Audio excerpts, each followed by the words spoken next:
Bessent is also sounding the alarm on what he calls an impending economic calamity. He is urging lawmakers to extend key provisions of the Trump tax cuts and Jobs Act. The stakes, of course, couldn't be higher. Millions of jobs, billions in lost wages could be lost if the tax cuts expire in December, and Republicans are mobilizing. Speaking at the GOP retreat in Florida, President Trump doubled down on his message: cut taxes for the American people. He even floated the idea of abolishing the federal income tax altogether. You know, the United States in 1870 to 1913, all tariffs, and that was the richest period in the history of the United States, because the income tax came in 1913. As I said in my speech last week, instead of taxing our citizens to enrich foreign nations, we should be tariffing and taxing foreign nations to enrich our citizens.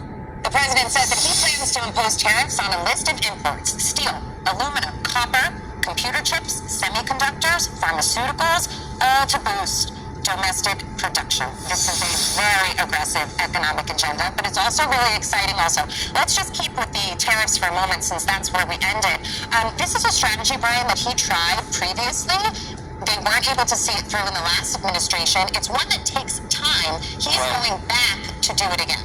Well, he loves tariffs. Tariffs, I think, is his favorite word in the dictionary, he said. Not surprising that he's talking about doing a universal tariff, but I love Kevin Hassett. I think he's my favorite economic guy in the administration, the happy warrior.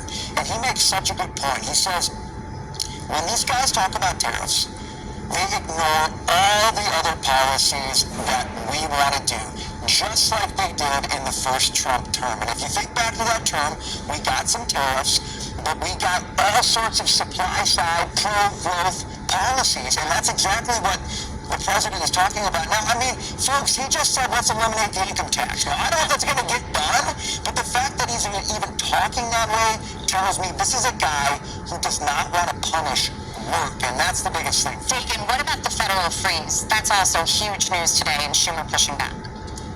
It is big news, and particularly digging into the grant issue, but to stay on the tariff thing, Kenny, so let's connect all the big players in this and what they're saying. Kevin Hassett on Kudlow yesterday said tariffs are not just a weapon, but part of a supply-side strategy as part of a tax bill. And Larry Kudlow himself has talked about, let's think about a 10% across-the-board tariff. We have $5 trillion in imports.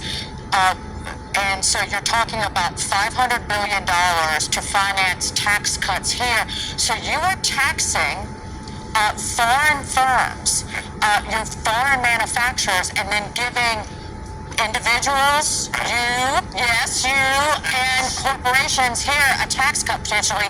And then there's the Financial Times article about Scott Bessent saying something that Scott Bessent is pushing for new universal tariffs on U.S. imports starting at 2.5%. This is taking shape. The biggest problem is the Republicans in the House. They control the purse strings. They will be writing this tax reform bill, and there are 48 of them who didn't show up at Doral. What in the hell is wrong with y'all? Well, speaking of taxes, the agenda is very aggressive.